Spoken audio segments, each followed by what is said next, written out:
Well, I saddled up my shoes, headed out at dawn.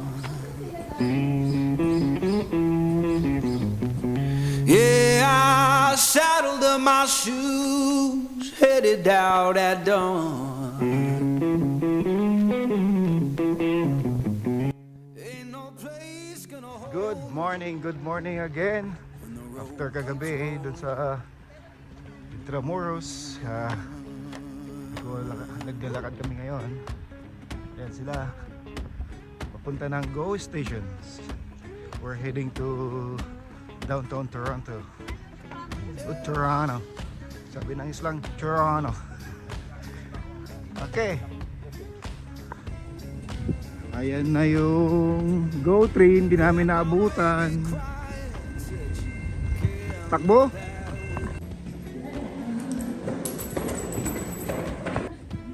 Wala na, di na naabutan. Wala na.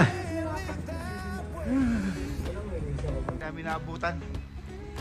3 minutes lang. Sayang. Yan na, oh. Ayan, mag-reload muna tayo ng Presto card natin dahil medyo matagal nang walang laman, dahil matagal na rin hindi nagagamit.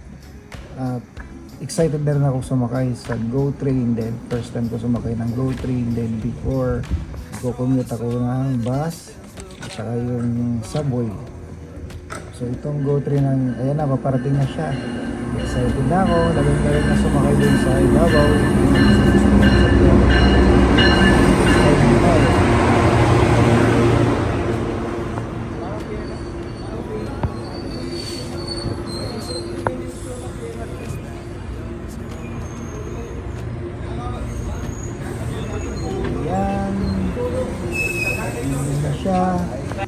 Open na yung door, excited na, let's go! Samahan nyo kami, excited, diretso agad yung lakad. Diretso dun sa ibabaw. At ang una si Mrs. siya yung pinaka-tour guide namin dahil sa siya sumakay ng Go train. At ang nais niya ay sumakay ako doon malapit sa window.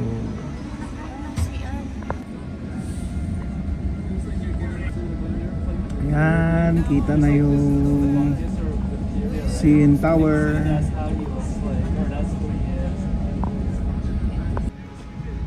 Darwin, ano nangyari sa'yo?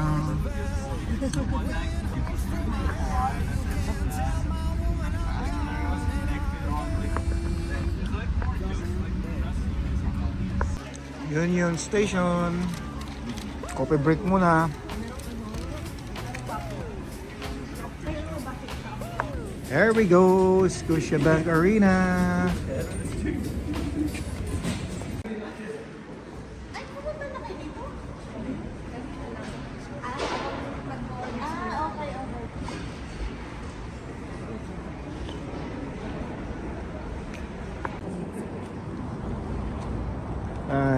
Dito po kami.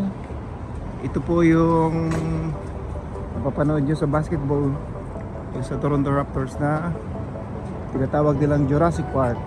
Yung mga taong nanonood dito sa labas na parang taga Barangay Ginebra. Ito yung Vida North daw.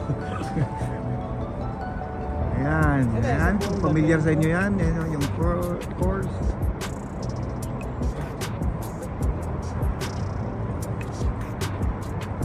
Dito sa Toronto daw yung Game 7.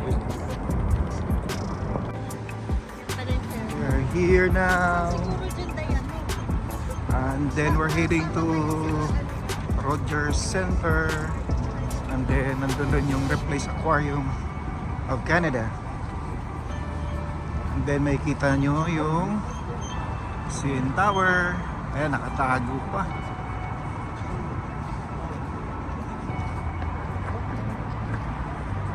Ayan, nakalabas na siya.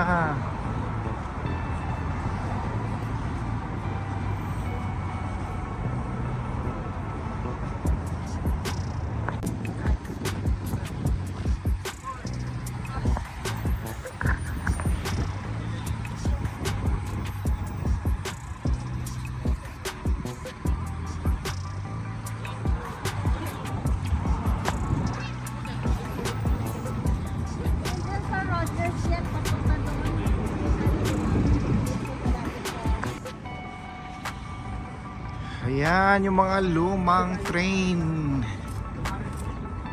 Ewan ko kung anong taon to. Ginawa na nilang ano dito, tourist spot. Parang display na lang.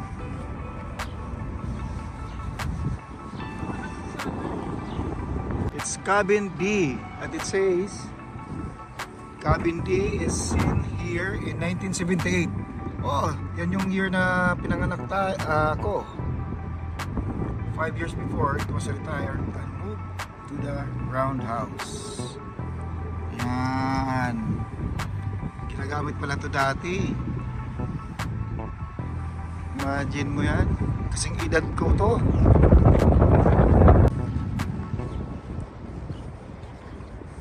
Wow. Steam.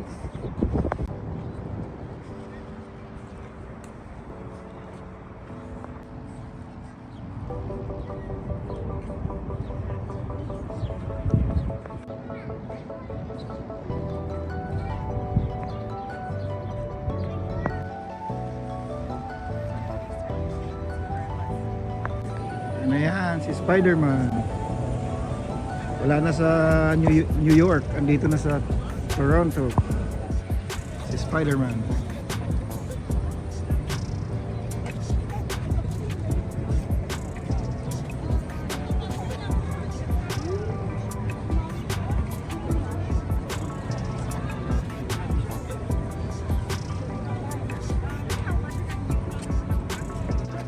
Ayan, Diane and Darwin, sinurprise kami. They bought some tickets for aquarium.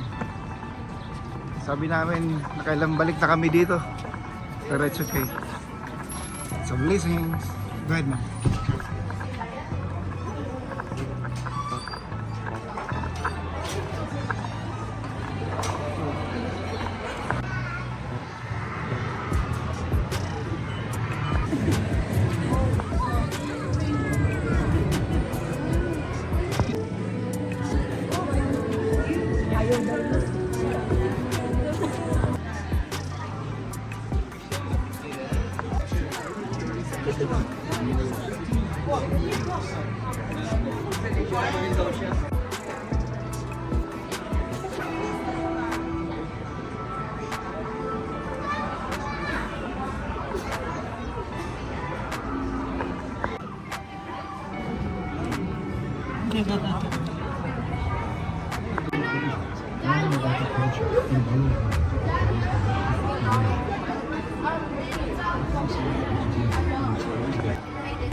Ayan, si Darwin, nag-enjoy na si Darwin.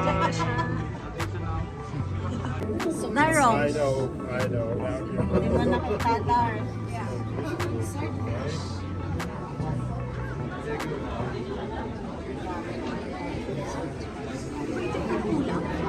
Bangus.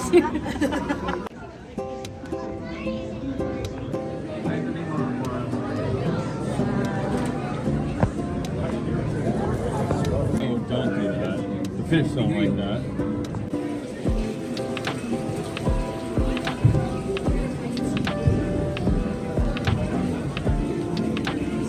Life scuba diver. My name is Sierra and I'm one of the educators here at Ripley's. This is going to be an interactive dive show where our diver Matthew enters into our tank to view the over 30 stingrays we have living here in Ray Bay, and I'll give some commentary and information about these stingrays. Now our stingrays here in Ray Bay eat a mix of different foods, things like fish, squid, specifically herring, and clam. Now, as Matthew starts feeding our stingrays, you're going to notice that he's putting their food under their bodies. And that's because stingrays' mouths are actually underneath them on their bellies. Now, you might be wondering how stingrays are able to find their food and eat it at the same time when their eyes and mouths are on different.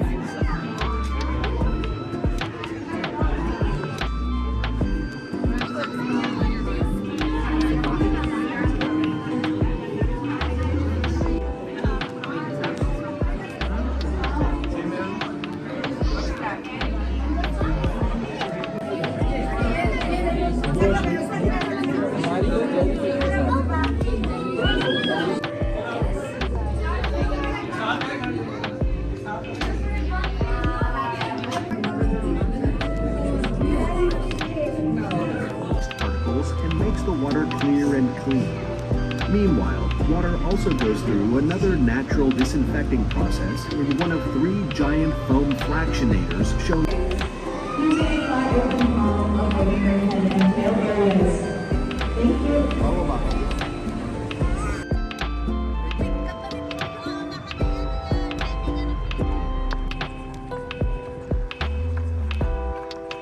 Oh, mayroong bahay kubo. Baka Pilipino may-ari nito. May bahay kubo. Ayan oh. Dito po kami ngayon sa harbor ng Toronto. Ikot. Yung part na yon, yan yung Center Island. Pwede kang tumawid doon. Pero sasakay ka ng bangka, okay? May ferry na pwede mong sakyan. In the summertime, maraming mga bangka dito. Pwede kang mag-rent ng canoe. Ayun oh.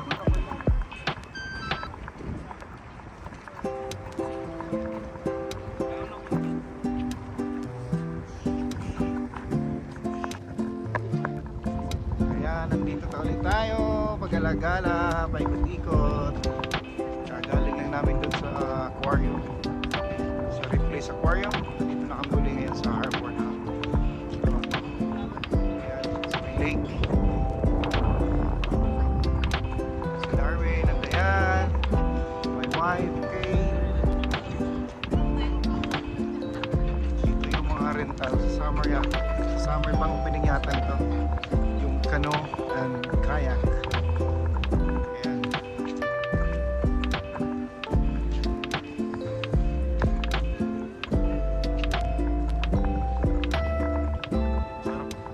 Gusto ko enjoy dito yung summer kasi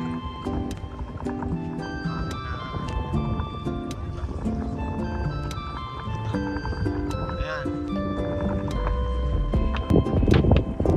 Yung part na yun, kaya papunta ng Center Island.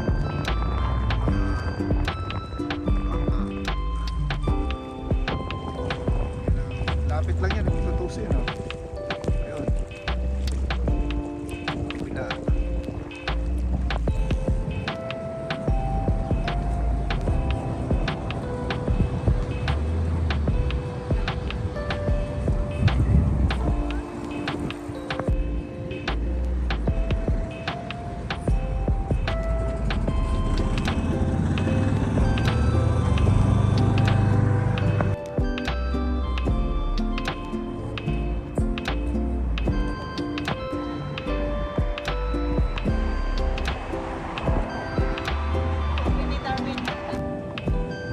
Malapit na tayo sa Nathan Phillips Square. Papunta kami doon ngayon.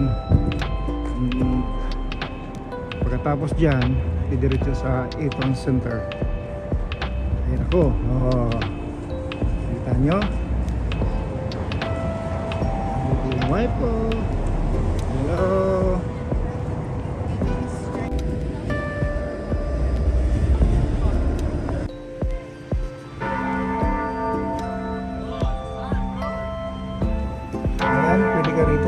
Kasi malapit na magsimula yung FIFA World Cup at nakita nyo yung Nathan Square, medyo tuyo siya ngayon kasi katapos na ng winter bago yung palitan ng tubig for summer.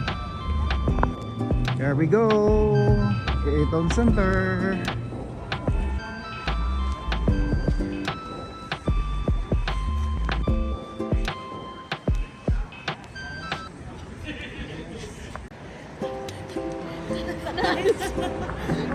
Dahil, natangay.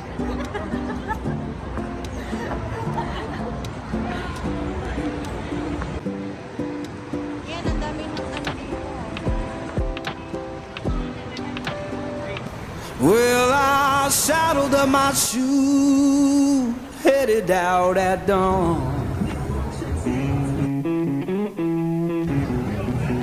Yeah, I saddled up my shoe, headed out at dawn. Ain't no place gonna hold you when the road keeps rolling on.